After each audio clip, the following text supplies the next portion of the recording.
brought to you by YY ज्ञान ज्योति। यसको coupon चमत्कारी छ। YY ज्ञान ज्योति पुस्तकालय, शिक्षित नेपाली, समृद्ध Nepal. Life is so sleek in my kitchen. अब लाइफ करा enjoy. Authorized distributor for Nepal, Kitchen Concepts Private Limited. Breeze Cement, solid technology ले बन्छ solid cement.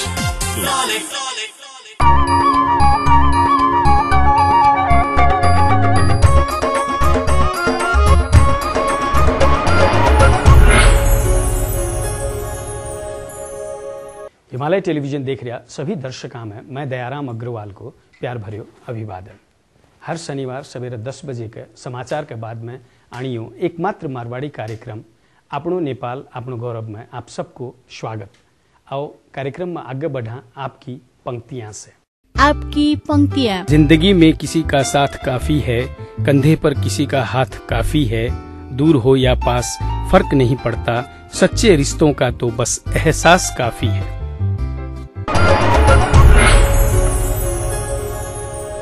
अब आगे आज का अतिथि से बातचीत। संयोग है आज को आपनो यो एपिसोड 150वां एपिसोड है और अतिथि भी विशेष है। आप लोग हिंदी फिल्म में डॉक्टर डेंग को एक कैरेक्टर जरूर सुनिया उसी, वह कैरेक्टर यानी कि अनुपम खेर आपने सागे है आज।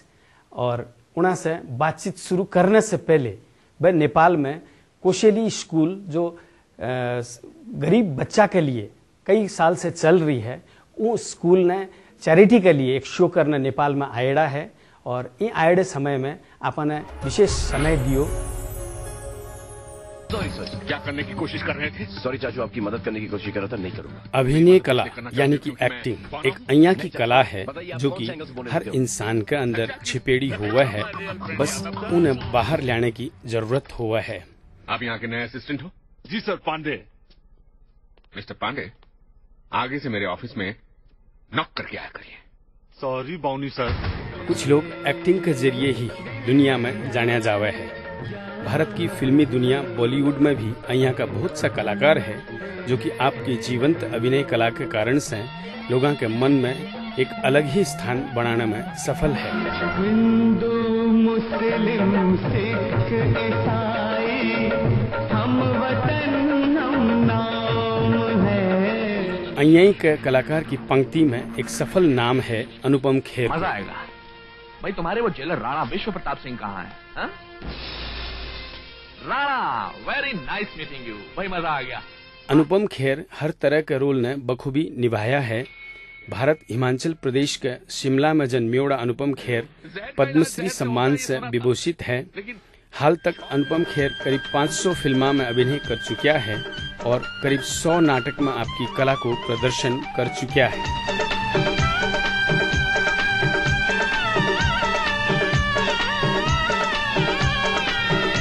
अनुपम खेर को मानना है कि जो इंसान झूठ बोल सके है वो एक्टिंग भी बखूबी कर सके है। वैसे मेरे हिसाब से जो भी आदमी झूठ बोलता है वो एक्टिंग कर सकता है। अनुपम खेर हाल काठमांडू में है। ये गरीब बच्चा के लिए अपने मारवाड़ी समाज के लोगों द्वारा काठमांडू में स्थापित कोशेली स्कूल ने आर्थिक सहयोग हो सके बोलकर आपको चर्चित नाटक कुछ भी हो सकता है को मंचन करने के लिए काठमांडू आया है और स्कूल के सहयोगार्थ बिना कोई शुल्क लिए नाटक मंचन करया। संयोग देखो, आज आपनो यो कार्यक्रम आपनो नेपाल आपनो गौरव को 150वां एपिसोड है और सौभाग्यवश अनुपम खेर अपना विशेष अतिथि है। पुलकित भीमसरिया लगायत कोशेली फाउंडेशन का सभी लोगों का विशेष सहयोग से अनुपम खेर की यह अंतर्वार्ता सफल हो सकी है। सहयोगी सभी ने अपनो नेपाल अपनो गौरव कार्यक्रम की तरफ से बहुत बहुत आभार और कोशेली स्कूल आने दिना में और ज्यादा बच्चा के शिक्षा के लिए सहायक बन सके या कामना भी करा है।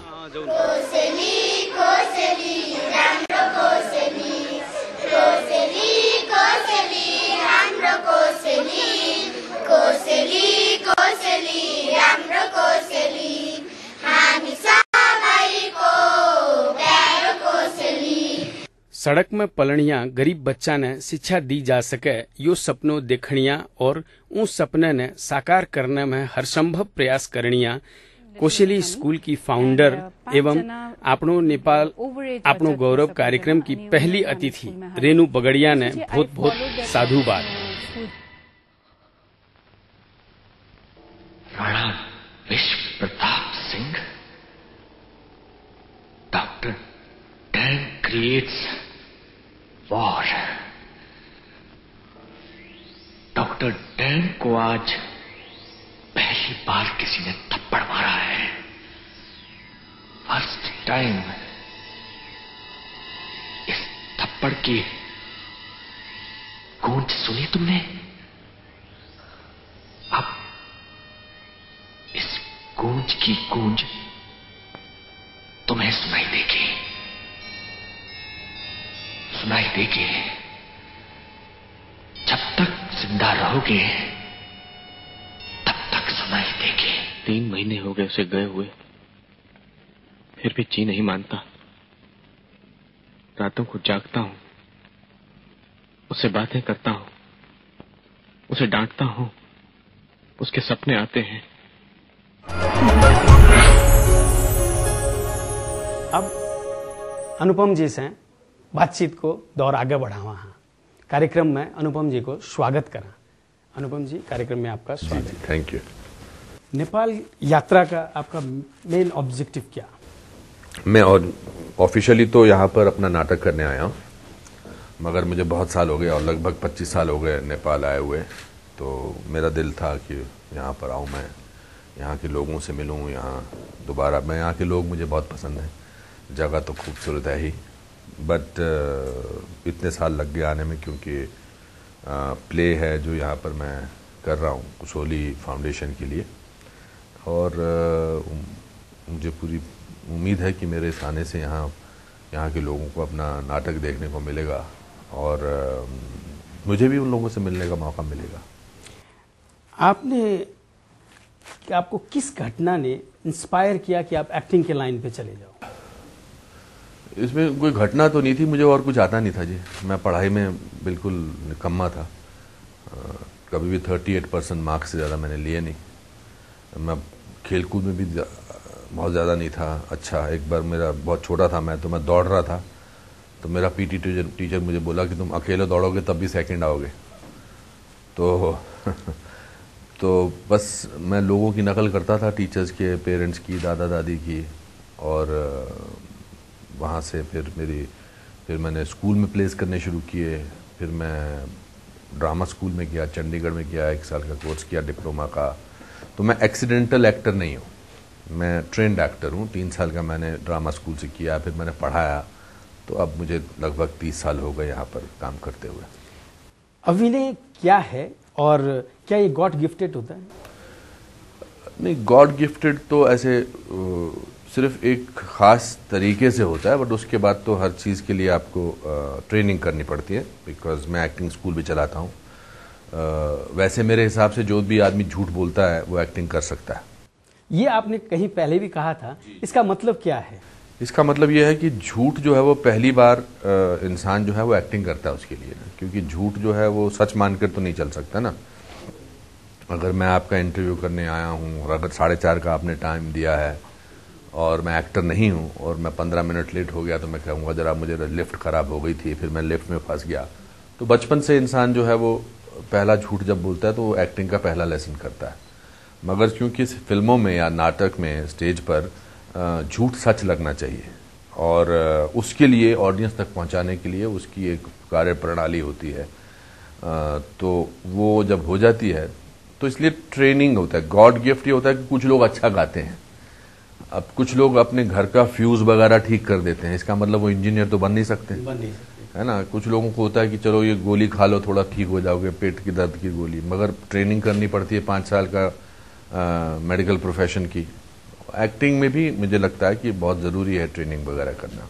ले वहाँ एक छोटो सो ब्रेक, लेकिन ब्रेक में जाने से पहले ये हफ्ता को दर्शक प्रश्न एक बार। यो हप्ताको दर्शक प्रश्न, यी मध्ये कुन चलचित्रमा भारतीय कलाकार अनुपम खेरले अभिनय गरेको छैन? Option A Karma, option B Saaransh, option C Dil र अप्सन डी बागवान। दिएका अप्सनहरूमध्ये एन टाइप गरी स्पेस दिनुहोस् र एबीसी वा डी मध्ये कुनै एक टाइप गरी 4004 मा एसएमएस गर्नुहोस् र विजेता भई पाउनुहोस् आकर्षक उपहार। प्रत्येक हप्ता 5 जनालाई वाइवाई को गिफ्ट ह्याम्पर। सुन्दारा तथा सिटी सेन्टर काठमाडौँमा रहेको गुलाब स्वीट एन्ड फास्ट फूडका तर्फबाट गिफ्ट भाउचर प्रत्येक हप्ता 2 जनालाई। Colours mobile x factor star प्रत्येक 2 हप्तामा 1 जनालाई। प्रत्येक महिना सीजी को मिक्सर ग्राइन्डर 1 जनालाई। विभिन्न विशेषता भएको आईएफपी को माइक्रोवेभ ओभन प्रत्येक महिना 1 जनालाई पनि। विजेताको नाम आउँदो शनिबार बिहान 10:15 बजे आफ्नो नेपाल आफ्नो गौरवमा घोषणा गरिनेछ। Brought to you by WaiWai ज्ञान ज्योति, यसको कुपन चमत्कारी छ। वाईवाई ज्ञान ज्योति पुस्तकालय, शिक्षित नेपाली समृद्ध Nepal. Life is so sleek in my kitchen. अब लाइफ करा enjoy. Authorized distributor for Nepal, Kitchen Concepts Private Limited. Bridge cement, solid टेक्नोलोजीले बन्छ सॉलिड सिमेन्ट। आपने जो 28 साल की उम्र में जो 65 साल के बूढ़े का जो रोल किया था जी, उसके लिए कितनी प्रैक्टिस लगी थी आप? मैंने जब सारांश का रोल किया था तो मैं उससे पहले 3 साल बंबई की सड़कों पे बहुत मैंने धक्के खाए थे। तो वो 3 साल जो धक्के खाने होते हैं वो भी ट्रेनिंग का एक हिस्सा होते हैं। और मैंने ऑफ कोर्स मैं 28 साल का था और जैसा कि आपने कहा 65 साल के बूढ़े का रोल करना था, तो ट्रेनिंग वगैरह तो करनी पड़ी, दोबारा स्क्रिप्ट पे काम करना पड़ा, चाल पे काम करना पड़ा, धोती कुर्ता कैसे पहन के क्या इमोशंस हैं। मगर मैं तैयार था कि काफ़ी मुझे ट्रेनिंग 3 साल की जो मैं सड़क पे सोता था या रेलवे प्लेटफॉर्म पे सोता था, खाने को पैसे नहीं होते थे, तो वो अपने आप में जो है आपको ट्रेनिंग के लिए और मैच्योर करते हैं। तो वो मैंने मेहनत की थी। आपने जानेमन फिल्म में बौने का रोल किया जी। कैमरा ट्रिक अपनी जगह है, बट वो रोल निभाने में आपको कितना? नहीं, बिल्कुल कैमरा ट्रिक नहीं थी सर। मैं पूरी फिल्म में अपने घुटनों पर था। वो इतना ज्यादा घुटनों पे था कि आप मेरे घुटने दर्द करते हैं अभी भी। कैमरा ट्रिक तो जो है वो पीछे का हिस्सा काटते थे, मगर बहुत ही डिफिकल्ट था वो रोल। और आपने कई फिल्मों में जैसे पिता का रोल किया है। जी जी। अपोजिट में जो बेटे के रोल में सबसे पसंदीदा एक्टर कौन थे? देखिए, पिता बनके तो सभी बेटे अच्छे लगते हैं। एक्टर बनके कुछ लोगों के साथ मेरी ट्यूनिंग जरा ज्यादा होती है। तो शाहरुख खान के साथ मुझे उसके जब भी मैंने फादर का रोल किया, चाहे वो दिल वाले दुल्हनिया ले जाएंगे या चाहत, अच्छा लगा। बट अदरवाइज मैंने शाहिद कपूर के भी फादर का रोल किया है, सबके फादर का रोल किया है। तो हर कलाकार, हर जो कैरेक्टर होता है वो फादर का कैरेक्टर बेशक होता, कहने को फादर का होता है, बट इंसान हर अलग होता है। जैसे आप अलग किस्म के फादर होंगे। ये जो कैमरा के पीछे खड़े हैं, इनकी शादी अभी नहीं हुई है, शायद हो गई है, और ये भी अलग किस्म के फादर होंगे। बट मेरी सबके साथ बनती है। I like people, so people like me. और ये नेशनल स्कूल ऑफ ड्रामा में आप पहले स्टूडेंट रहे, बाद में उसके चेयरपर्सन हो गए जी। ये 2 भूमिका जब निभानी थी, उसमें डिफरेंस कैसा फील होता था? मेरे लिए सबसे बड़ी उपलब्धि की बात थी, क्योंकि जिस इंस्टीट्यूट के आप स्टूडेंट रह चुके हो और बहुत सालों बाद जब उसी के चेयरमैन बनाए जाते हो, तो इससे बड़ा अवार्ड या रिवॉर्ड कुछ नहीं हो सकता एक स्टूडेंट के लिए। तो उस मामले में आई थिंक मैं बहुत ही लकी रहा कि मुझे स्टूडेंट उसी जगह का चेयरमैन बनाया गया। जहाँ तक रिस्पॉन्सिबिलिटी की बात है, जब मैं स्टूडेंट था तो कोई सिर्फ पढ़ाई करना चाहता था, एक रिस्पॉन्सिबिलिटी ऐसी कुछ थी नहीं कि अपना काम करना चाहता था। बट जब चेयरमैन बन जाता है आदमी, तो एक सेंस ऑफ रिस्पॉन्सिबिलिटी होती है उस इंस्टीट्यूशन को चलाने में, उसका किस तरह से भला हो सकता है। तो वो सब चीज़ें जो है वो डिफरेंट होती हैं। और आप जैसे सेंसर बोर्ड के चेयरमैन भी रहे हैं, और एक तरफ दूसरी तरफ फिल्म मेकर, तो ये दोनों कंट्राडिक्ट करते हैं अपने आप में। सेंसर बोर्ड के चेयरमैन के हिसाब से कैंची चलानी होती है जगह जगह में, तो ये दोनों रोल निभाने में कितनी तकलीफ होती है, कितनी मुश्किल होती है? ऐसा कुछ नहीं है। आई थिंक पहले तो बात तो चेयरमैन को हर फिल्म नहीं देखनी होती है। चेयरमैन एंड ओवरऑल बॉडी का चेयरमैन होता है। जब आदमी को एक गवर्नमेंट के हिसाब से एक रिस्पॉन्सिबिलिटी दी जाए, तो फिर उसकी रूल बुक हो जाती है। उस रूल बुक के हिसाब से अगर आप चलें तो आप कोई ऐसी क्रिएटिविटी में फर्क नहीं पड़ता। एज एन एक्टर मैंने जो भी काम किया है, मैंने ऐसा कोई काम नहीं किया है जिसमें मुझे लगता कि ये सेंसर हो जाना चाहिए, या मैंने कोई अश्लील फिल्मों में काम किया है, या कोई मैंने बहुत ही प्रोवोकेटिव फिल्मों में काम किया है। बट एक सेंस ऑफ रिस्पॉन्सिबिलिटी कुर्सी की होती है, एक पद की होती है। वो कुछ लोग अच्छा निभाते हैं, कुछ लोग नहीं निभाते, चाहे वो पॉलिटिक्स में हो, चाहे वो गवर्नमेंट इंस्टीट्यूशन में हो, तो वो इंडिविजुअल पर डिपेंड करता है। अभी आपने जो पॉलिटिक्स कहा जी, अन्ना हजारे की जो आंदोलन थे उसमें आप भी सहभागी हुए बाद में, लेकिन थोड़े समय बाद आप बैक कर गए। ऐसी क्या बात थी जो आपको हजम नहीं हुई? नहीं, ऐसा तो कुछ नहीं है। मेरा पेट बहुत मतलब ताकतवर है, मैं हर चीज़ हजम कर लेता हूँ। बहुत सालों से मैंने काम किया है।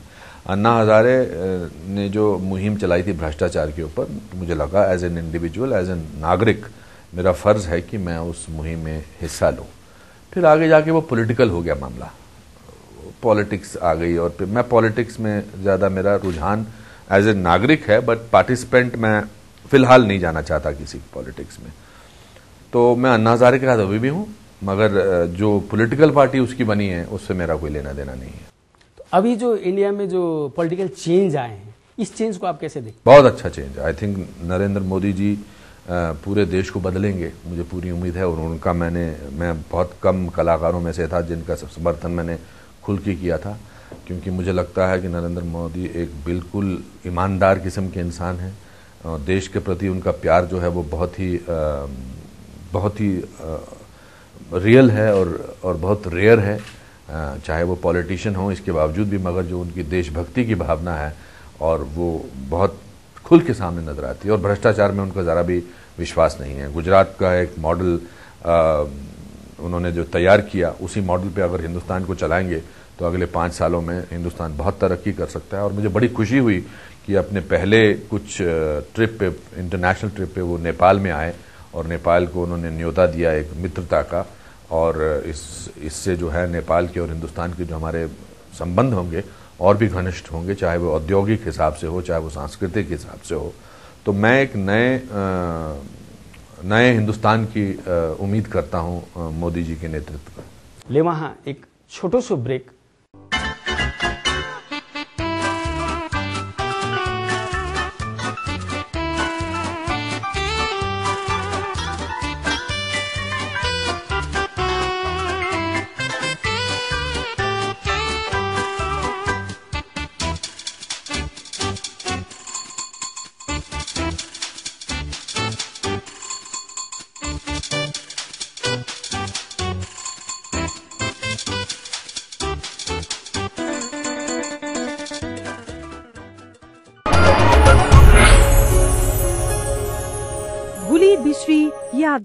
मैं कॉमेडियन हूँ और मैं कॉमेडियन ही रहना चाहती हूँ, क्योंकि टीवी के एक्टर, हीरो हीरोइन आते हैं फेल होते हैं, आते हैं फेल होते हैं, लेकिन कॉमेडियन कभी फेल नहीं होता। आप जॉनी भाई को देख लीजिए, जॉनी लीवर जी को, वो आज से 15 साल पहले भी फिल्म में थे और अब भी फिल्म में आ रहे हैं। चंकी पांडे जी आप पहले देखते थे, अभी नहीं बेचारे आ रहे। वो सबका टाइम होता है, लेकिन कॉमेडियन का टाइम चलता ही रहता है। इस तो कि मैं पहली बार एता आई छू शो करनाली और मला बहुत रामरो लाग्यो नेपाल। और मेरे दिल का अच्छा कि मैं हर छुट्टियां में एता ही आऊं अपने सब परिवार को संग में, और एता खूब घूम, खूब खाऊं पीऊं, और इतनी अच्छा एता, मतलब इतनी रामरो लोग छे एता, उनसे मिलूं। बस अभी हिंदी आ गई बीच में बात करूं और बहुत अच्छा लगता है। Thank you so much. ये मेहंदी में संभाल के रखूंगी, अपनी शादी पे जरूर लगाऊंगी। और मैं बताना चाहती हूँ कि मेरी शादी नहीं हुई अभी, आपने पूछा ही नहीं मेरी शादी का सवाल। तो मैं अभी मेरी शादी नहीं हुई, तो बहुत अच्छा गिफ्ट दिया आपने, क्योंकि अभी 1-2 साल में करनी पड़ेगी, तो ये लगाऊंगी। यो हप्ताको दर्शक प्रश्न, यी मध्ये कुन चलचित्रमा भारतीय कलाकार अनुपम खेरले अभिनय गरेको छैन? Option A Karma, option B Saaransh, option C Dil र अप्सन डी बागवान। दिएका अप्सनहरू मध्ये एन टाइप गरी स्पेस दिनुहोस् र एबीसी वा डी मध्ये कुनै एक टाइप गरी 4004 मा एसएमएस गर्नुहोस् र विजेता भई पाउनुहोस् आकर्षक उपहार। प्रत्येक हप्ता 5 जनालाई वाइवाई को गिफ्ट ह्याम्पर। सुन्दारा तथा सिटी सेन्टर काठमाडौँमा रहेको गुलाब स्वीट एन्ड फास्ट फूडका तर्फबाट गिफ्ट भाउचर प्रत्येक हप्ता 2 जनालाई। Colours mobile x factor star प्रत्येक 2 हप्तामा 1 जनालाई। प्रत्येक महिना सीजी को मिक्सर ग्राइन्डर 1 जनालाई। विभिन्न विशेषता भएको आईएफपी को माइक्रोवेभ ओभन प्रत्येक महिना 1 जनालाई पनि। विजेताको नाम आउँदो शनिबार बिहान 10:15 बजे आफ्नो नेपाल आफ्नो गौरवमा घोषणा गरिनेछ। Brought to you by WaiWai ज्ञान ज्योति यसको कुपन चमत्कारी छ। वाईवाई ज्ञान ज्योति पुस्तकालय, शिक्षित नेपाली, समृद्ध Nepal. Life is so sleek in my kitchen. अब लाइफ कर enjoy. Authorized distributor for Nepal, Kitchen Concepts Private Limited. Bridge cement, solid टेक्नोलोजीले बन्छ सॉलिड सिमेन्ट। आपने जो बच्चों के साथ से ना समथिंग टू अनुपम अंकल एक शो किया था, और अभी आप कर रहे हो सेलिब्रिटीज के साथ में the Anupam Kher show. What is the difference you find between two? एक बच्चों में है जो मासूमियत से जुड़े होते हैं, but as a anchor what you find? बड़ों से भी मैं उनकी मासूमियत की बात करता हूँ। जैसे हम बड़े हो जाते हैं तो मासूमियत खो जाते हैं, हम चालाक बन जाते हैं, डिप्लोमेटिक बन जाते हैं। मगर जो मेरा शो है वो उनकी मासूमियत के बारे में है, उनके स्ट्रेंथ के बारे में है। इंस्पिरेशनल शो है जो लोगों को इंस्पायर करे। मुझे गॉसिप में कोई इंटरेस्ट नहीं है, मैं उनकी निजी ज़िंदगी के बारे में नहीं जानना चाहता। इसलिए जो मैं अपना प्ले करने आया हूँ यहाँ पर, उसका नाम है कुछ भी हो सकता है। वो मेरे फेलियर्स के बारे में है, मेरे डिज़ास्टर्स के बारे में है, क्या चीज़ें अच्छी नहीं हुई उनके बारे में है। मगर उन चीज़ों पर मैं हंसता हूँ तो उससे अपने आपको एक बहुत किस्म का जोश मिलता है। तो जब हम सेलिब्रिटीज़ की कहानियाँ सुनते हैं कि वो कैसे सेलिब्रिटीज़ बने, कैसे वो कामयाब हुए, वो सुन के लोगों को प्रोत्साहन मिलता है, ढाढ़स मिलता है, और एक खास किस्म का एस्पिरेशनल क्वालिटी होती है उसमें। अच्छा, आपने जो एक समय था जब आप विलेन के रूप में ज़्यादा जाने जाते थे, जैसे अमजद खान को लोग गब्बर सिंह के नाम से आज भी याद करते हैं, वैसे ही आपका एक कैरेक्टर बना था डॉक्टर डेंग। उसके बाद आपने ट्रांसफॉर्म किया अपने आप को कॉमेडियन में। तो जब कॉमेडियन में आपने आपको चेंज किया, उस समय रिस्क कितनी फील कर रहे थे आप? जिंदगी को रिस्क के पॉइंट ऑफ व्यू से नहीं लेता, मैं काम करना जानता हूँ। उस समय जो थे फिल्मों में जो विलन होते थे वो काल्पनिक विलन होते थे। आज के माहौल में विलन रियल है। आपके न्यूज़ चैनल्स पर जो आप दिखाते हैं वो विलन रियल होते हैं, भ्रष्टाचारी रियल होते हैं, रेपिस्ट रियल होते हैं, गन चलाने वाली गन रियल होती है, खून जो निकलता है वो रियल होता है। हिंदी जो फिल्मों में जो विलन होते हैं वो तो हास्यास्पद होते हैं, दूर से पता लग जाता है कि ये आदमी जो है ये विलन का रोल कर रहा होगा। जहाँ तक हंसाने की बात है, आई थिंक लोगों को हंसा के एक अच्छी अनुभूति होती है, अच्छी फीलिंग होती है, और लोग हंसते हैं तो मुझे भी अच्छा लगता है। अब जाते जाते हमारे दर्शकों के लिए आपके सबसे पसंदीदा फिल्मों से कुछ अंश। मैं याद करके थोड़ा आया हूँ मैं सर। कुछ थोड़ी बहुत कॉमेडी या कुछ भी? कुछ कॉमेडी करेंगे, कल प्ले में करेंगे, आपको कॉमेडी दिखाएंगे। और पिक्चर मेरी रिलीज हुई है अभी, सिंघम रिटर्न। इसके बाद एक और फिल्म आने वाली है बहुत अच्छी, जिसका नाम है 21 तोपों की सलामी। फिर एक और फिल्म है बहुत अच्छी यशराज की, जो दावते इश्क। ये फिल्मों में देखेंगे कॉमेडी। अब आपके साथ में कॉमेडी क्या प्यार वाली बातें कर ली, और मैं पूरे नेपाल की जनता को बहुत बधाई देना चाहता हूँ, उनके मासूमियत को, उनका एक पहाड़, मैं पहाड़ का हूँ, शिमला का हूँ, मैं हिमाचल का हूँ, तो मुझे बहुत सिमिलैरिटीज़ लगती हैं पहाड़ के लोगों में और यहाँ के लोगों में।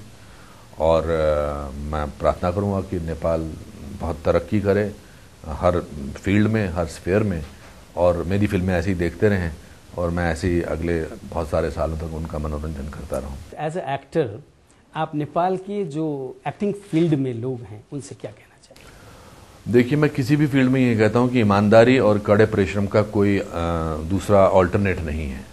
किसी भी फील्ड में हो, चाहे वो एजुकेशन की फील्ड में हो या कल्चर की फील्ड में हो। और मैं हमेशा मानता हूँ कि कुछ भी हो सकता है।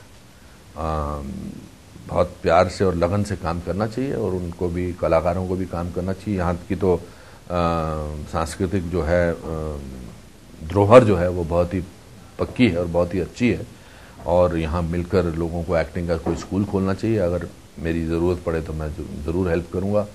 यहाँ पर फिल्में बननी चाहिए, यहाँ पर एक थिएटर जो है पनपना चाहिए। वो चीज़ें सब लोग ही करते हैं, लोगों से एक आंदोलन बनता है, और फिर वो आगे जाकर बहुत कामयाबी तक पहुँचता है। आपने इस शो को समय दिया, इसके लिए मैं आपका बहुत बहुत आभारी हूँ। ये हिमालय टेलीविजन की तरफ से छोटी सी भेंट। Thank you so much. दर्शक वृंद, अभी आप बातचीत कर रहा था अनुपम खेर जी से। आप लोग इना की बातचीत सुनिया, और इन बातचीत पर जरूर से गौर करोगा।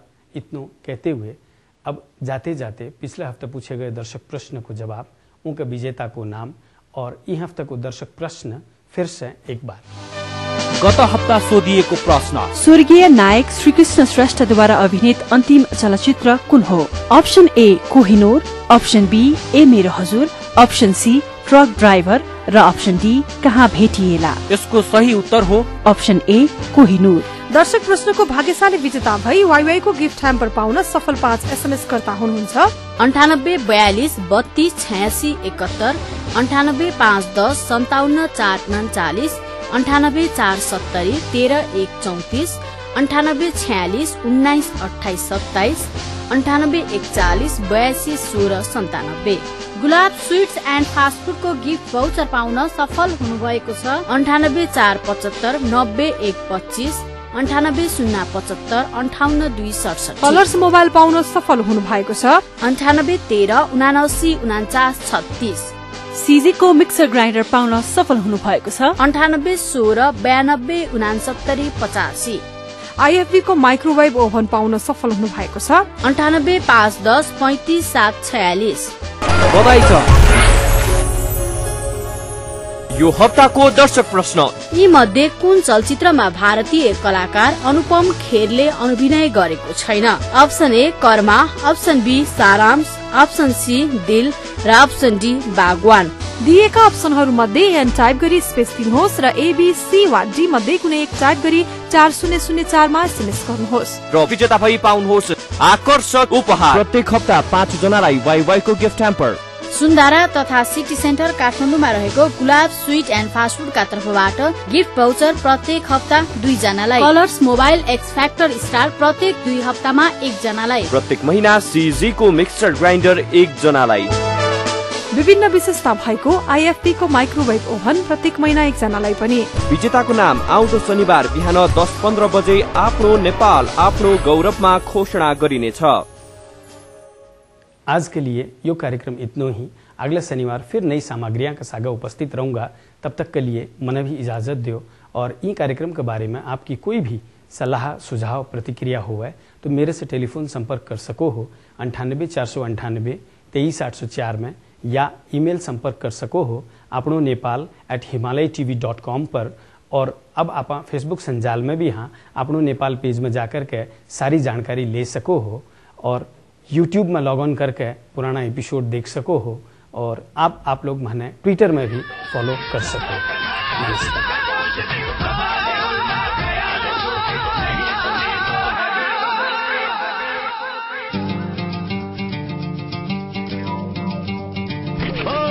टूटी फूटी शायरी में लिख दिया है डायरी में, आखिरी ख्वाहिश हो तुम, लास्ट फरमाइश हो तुम।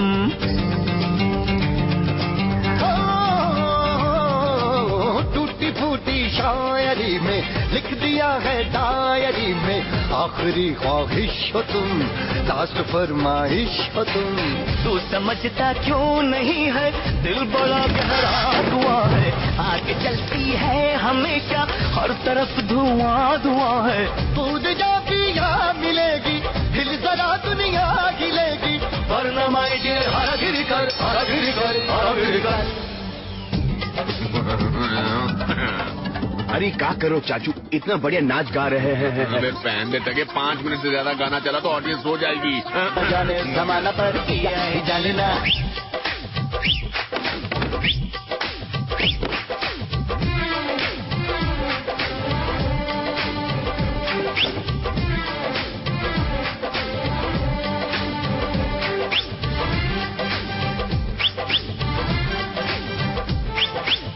Mama,